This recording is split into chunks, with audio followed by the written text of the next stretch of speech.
G'day guys, how are we going? Look, I'm going to do a demonstration for you on how to set up a set of diamond pattern snow chains on your 4-wheel drive. So let's get them out of the box and let's have a look. Righto, let's get these chains out of the box.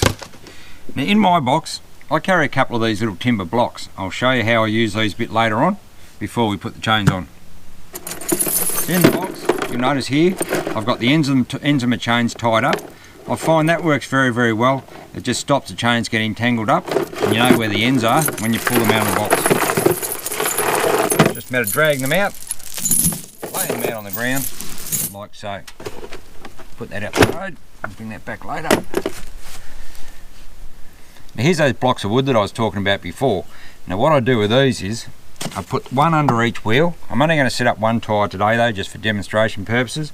But this side is exactly the same when you're going to set up the other side.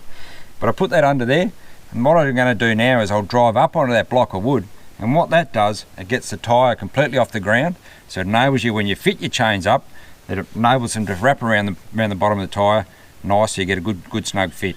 So I'll jump in the car, and I'll run up on top of that block of wood, and we'll set it up on there. Right, as you can see, I've now got the tyre up on top of those couple of blocks of wood that I mentioned before. They come really handy because it gets the tyre right off the ground and allows that chain to get a nice snug fit around the bottom when you go to hook it up.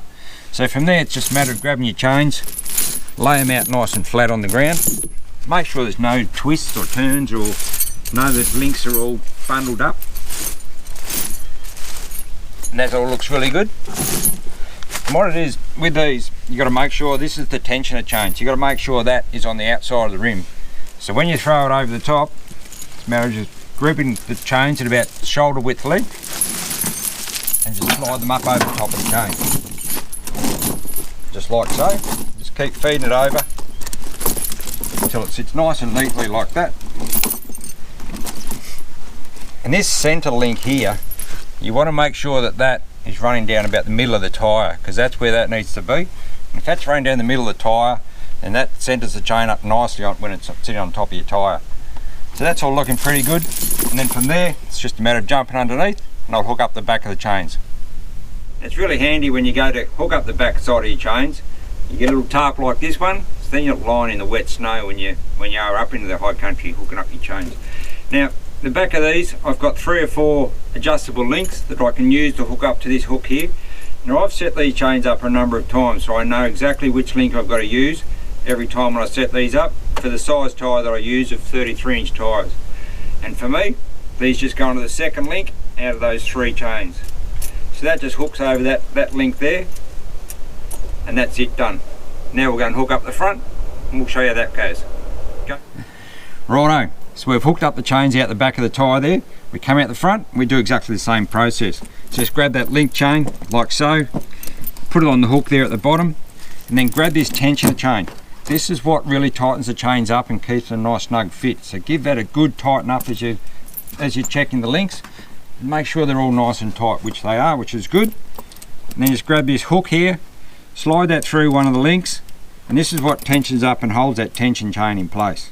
Then you've got a little link there, it just slides over the top of the hook, and that stops that coming loose. Last little bit of installment, just grab this little bit here, wrap it around a few times, and hook it on the chain like so, and that just stops that coming loose. So there you go guys, that's pretty much the chains all hooked up, ready to go. All you do now is go for a bit of a drive for about 300-400 metres, and get out, check them up, make sure they're still nice and tight, and if they aren't, retension them, exactly the same process, and then you're good to go. I might have made that look a little bit easy, but look, after you've practiced these things a few times, you set them up a number of times, everything becomes easy. And this is what you want with these. You want to get familiar with them. Don't go and buy a set of brand new chains straight out of the box and then head up in the high country. Practice with them a few times before you go and get familiar with them, because you're going to remember, you're going to be sub-zero conditions up there. So practice in the warmth, either in driveway at home or in the low country down before you head up in the mountains. So there you go guys, hope that little tip helps you out with setting up snow chains, and fair chance, I reckon I'll see you out there someday.